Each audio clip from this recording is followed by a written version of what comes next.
Hi everyone, my name is Sophia Reed and I learned the hard way that generosity means nothing to people who worship pride. It was my brother's wedding, a luxury event at the Grand Belmont Hotel, dripping in gold chandeliers and artificial affection. 200 guests, an orchestra and enough champagne to drown the truth. I stood near the stage holding the envelope in my hands, the deed to a fully paid $330,000 luxury apartment. It wasn't just a gift. It was a gesture. My way of saying we made it, both of us. When the MC announced my name, all eyes turned. I smiled, walked to the microphone and said, "This is for my brother, the person who stood by me when we had nothing." Gasps filled the hall when I handed him the envelope. He opened it expecting cash or some lavish joke. Then his expression changed, disbelief, then irritation. He read the words, "Deed of Ownership," and instead of gratitude he laughed. Not the nervous kind. The cruel kind that fills a room with quiet shame. "You bought me a condo there?" he said loudly. "Sophia, that's the cheap part of town." A few guests chuckled. Someone murmured, "At least it's fully paid." But he wasn't done. I said I wanted something in Crescent Tower, not this low-end district. The laughter that followed wasn't loud, but it echoed like thunder inside me. My cheeks burned, my throat tightened, but I stayed calm. Even my father looked embarrassed, not for him but for me. And his new wife, my stepmother, smirked behind her champagne flute. 200 eyes on me. 200 witnesses to my humiliation. I took a slow breath, forcing a smile. "You're right," I said softly into the mic. "You've always wanted more than you've earned." The room went silent. I walked off the stage, heels clicking against marble, and in that sound something inside me clicked too. The realization that family pride and gratitude rarely live in the same house. And by morning he'd learn what happens when you mock the hand that built your home. By sunrise the wedding hall was empty. Just stray confetti, spilled wine, and silence where laughter had once been. My brother and his new bride had left for their honeymoon suite, still basking in the attention. But the night replayed in my mind like a scene I couldn't turn off. The laughter. The whispers. The moment his words, "cheap part of town," sliced through my chest like glass. I didn't cry. Not once. Humiliation has a strange way of sharpening your focus. By 7 a.m. I was on my laptop, logged into the property management system. The luxury apartment deed had never been officially transferred. Not yet. I'd waited to sign until after the ceremony. A surprise, I'd said at the time. And what a surprise it turned out to be. I clicked Revoke Transfer. The screen blinked once, then displayed. Ownership successfully reverted to Reed. I stared at the confirmation, calm as still water. Next I called my lawyer, David, the one who'd handled every investment I made. "Morning, Sophia," he said groggily. "Did the wedding go well?" I smiled faintly. "Let's just say it ended in education. I need you to list the apartment for sale, today." He hesitated. "That was your brother's gift." "It was my gift," I corrected. "Now it's my investment again." By noon the property was on the market. By 4 it had 2 offers above asking price. I posted nothing online. No quotes. No shade. No drama. But by evening my phone started buzzing. Messages from guests. Screenshots of my brother's Instagram story. "Thanks sis, but we don't do charity housing," face with tears of joy. The comments were brutal. Strangers defending me before I even said a word. I didn't reply. I didn't need to. Because by that time tomorrow he'd find out what I'd really done. And when he did, the joke would no longer be on me. By the next afternoon the fallout had begun. Quietly, elegantly, the way I liked things handled. While my brother and his bride posed for honeymoon photos at the resort, I sat in my downtown office signing final sale documents. The luxury apartment had sold, above market value. The funds were already routed to my charities account, the Reed Foundation for Single Mothers. Fitting, I thought. Money born from arrogance funding something that actually matters. At exactly 3:47 p.m. my brother called. I let it ring twice before answering. "What the hell did you do?" he hissed. I sipped my coffee. "You'll have to be more specific." "The apartment. I went to see it and the realtor said it's on the market. You can't just." "I can," I interrupted. "Because I never transferred it. I waited, remember? I wanted it to be special." He went silent for a beat, realizing too late that his own greed had undone him. Then his voice rose, thick with disbelief. You're insane. Do you have any idea how this looks? People think I'm ungrateful. People don't think it, I said softly. They saw it. He exhaled, panicked. You embarrassed me in front of 190 guests. I almost laughed. You did that yourself. I just provided the microphone. He muttered something to his wife in the background. Something about damage control and family reputation. But I wasn't listening anymore. I'd opened my laptop, scrolling through the comments under his latest post. She gave you a home. You gave her humiliation. You just lost the best sister alive. Man, pride really is expensive, huh? The internet had turned what he thought was power into a public downfall. He tried one last jab. You'll regret this. Dad's furious. I smiled into the receiver. Good. Maybe he'll finally learn what standing by disrespect costs. Then I hung up. Because some lessons don't need yelling. They just need timing. And a signature in the right place.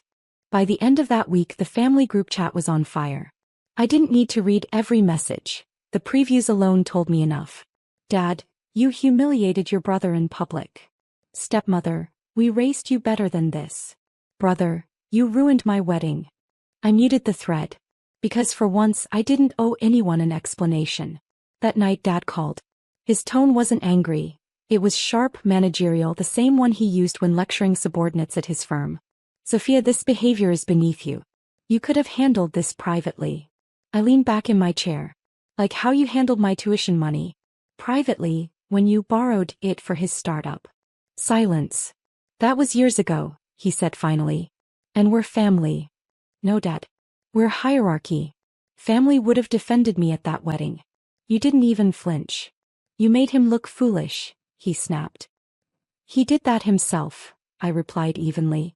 I just stopped pretending it was normal. For a moment I heard only his breathing. Then, you think you're better than us now because you have money? No, I said. Because I have self-respect. He hung up without another word. The next morning headlines started appearing. A small business magazine had picked up the story. Investor pulls property gift after public insult. Funds charity instead. By noon the foundation's donations tripled. The comments flooded in, women, men, strangers, all saying the same thing. Boundaries are powerful. Meanwhile, my brother's sponsorship deals started dissolving. His wife unfollowed me, then posted a quote about toxic relatives. I smiled. The irony was almost poetic. That evening Emma, my niece, video called me. She looked shy, conflicted. Mom says you hate us now. Is that true? My heart softened. No, sweetheart. I don't hate you. I just stopped helping people who hurt others. She nodded slowly. So you're helping good people instead? Yes, I said, smiling through a quiet ache. Exactly that. And somehow that small understanding from a child made all the noise fade away. A week later my father invited me to dinner. No text, no apology, just an order disguised as a gesture. Family meeting. 7 p.m. Don't make a scene this time. I went anyway. Not for reconciliation, for closure. The dining room looked exactly as it always had. Heavy curtains, polished silver, and tension thick enough to chew. My brother sat across the table, jaw clenched, pretending to scroll through his phone. His wife avoided my eyes. Dad cleared his throat. Sophia, we're here because this has gone too far. You embarrassed your family publicly. The foundation, the press. It all reflects badly on us. I laughed once, quietly. On you, you mean? His brow furrowed. That attitude is exactly the problem. I leaned forward. No, Dad. The problem was pretending everything was fine while your son humiliated his sister in front of 190 guests. And you said nothing. My brother scoffed. You just love being the victim. I turned to him, my voice steady. Victims stay quiet. I spoke up. There's a difference. Dad slammed his hand on the table. Enough. You've made your point. What do you want? I looked him dead in the eye. For once. Accountability. He blinked, thrown off by the calmness in my tone. You taught me that power meant control, I said slowly. But real power is restraint. I didn't ruin your reputation, your silence did. He tried to speak, but I cut him off. You want to talk about image? I just funded housing for 8 single mothers this week. That's image, that's legacy. The room fell silent. Finally, Dad sat back, shoulders sinking. "You're more like your mother than I realized." I nodded. "That's the best thing you've ever said to me."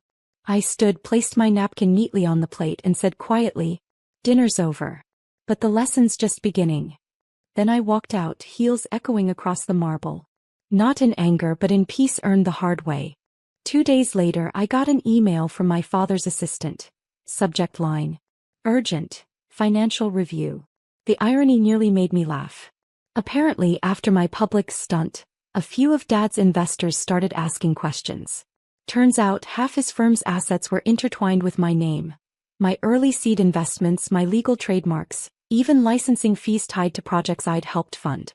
For years he'd called me his pride and joy when he needed money to back his ventures. Now that I'd stepped back, those same deals were collapsing. By noon I was sitting in a conference room overlooking the city, reviewing the paperwork his lawyers sent over. They wanted me to sign a release. A neat little clause that would separate our finances and let his company survive without my name. I read it twice, then slid it back across the table. "I'll sign this," I said, "on one condition." The lawyer looked nervous. "And that is?" "That the press announcement names the truth, that I was the firm's primary investor, not just his daughter playing at business." He swallowed hard. "That might be difficult for him." I smiled faintly. So was being laughed at by 190 people, but I managed. That evening Dad called me personally. "Sophia, this isn't necessary," he said. "You've made your point." "No, Dad," I replied calmly. "This is the point. You spent years teaching me how to build. Now you're watching what happens when I stop holding your foundation up." He went silent. Then softer, "You're really done with us, aren't you?" I looked out over the skyline, lights reflecting in the glass like scattered gold. "I'm done being your safety net." "That's different." When I hung up, I didn't feel anger or victory, just balance. Power, I realized, isn't about control or money. It's about walking away without needing the apology. And that night, as the press statement went live, crediting me as co-founder and lead investor, the world finally saw what my family never could. A month later, the dust had settled, or maybe I just stopped checking for ashes. Dad's company restructured, smaller now, quieter. He avoided interviews, retreating into a life of quiet embarrassment. My brother's influencer deals dried up, his public image labeled ungrateful rich kid. Me. I kept building. The Reed Foundation had become something real. We opened our first community workspace. Free childcare, financial training, mental health counseling. Every woman who walked through that door reminded me that strength doesn't come from being praised. It comes from being doubted and standing anyway. At the grand opening, a reporter asked, "Do you think forgiveness is part of your story?" I paused, smiling softly. "Forgiveness is peace without permission," I said. "And I already have mine." Later that evening, I stood alone on the balcony of the new center. The city glowed beneath me, not as something I conquered but as something I now belonged to. My phone buzzed. A text from Dad. "Stopped by your event. Watched from the crowd. You've built something beautiful. Proud of you." I didn't respond right away. For years those words would have meant everything. Now they just meant closure. I typed back one sentence. "Thank you for teaching me how to build on my own." That was the last message we exchanged. And it felt enough. When I went home, Emma, my niece, the one who'd once asked if I hated them, was drawing at my kitchen table. She looked up with a smile. "Mom says you're doing good things." I knelt beside her. "We're all doing better things now." She grinned, holding up her sketch. A big house labeled family, but under it she'd written one word in glitter pen. Respect. And in that simple drawing I saw everything I'd fought for, finally restored. A year later, on a quiet Sunday morning, I sat by my window with a cup of coffee and a blank piece of paper. For months I'd thought about writing a letter. Not to apologize, not to reopen old wounds, but to release what still lingered. At the top I wrote, "To my family, the one that taught me everything they never meant to." My hand didn't shake this time. "You taught me that silence is approval. That kindness without boundaries becomes currency. That love without respect turns into debt." I paused, watching sunlight spill across the page. "You mocked generosity, but in doing so you made me fearless with it. You showed me the danger of being small for other people's comfort. And you helped me understand something I couldn't back then, that peace isn't found in applause, It's found in walking away without bitterness. Outside, I could hear the sound of laughter from the new community center, the same one that rose from the ashes of their pride. The women there were hosting a workshop on financial independence. I'd promised to join later. I used to crave your approval, I wrote.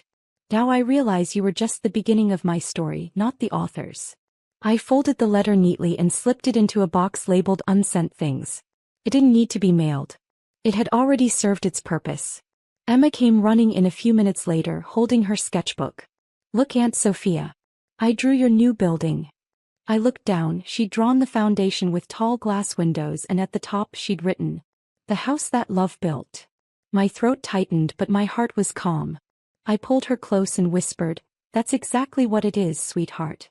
As the sunlight touched her hair, I realized, the girl who once walked out of a wedding in silence had built something louder than any insult ever spoken.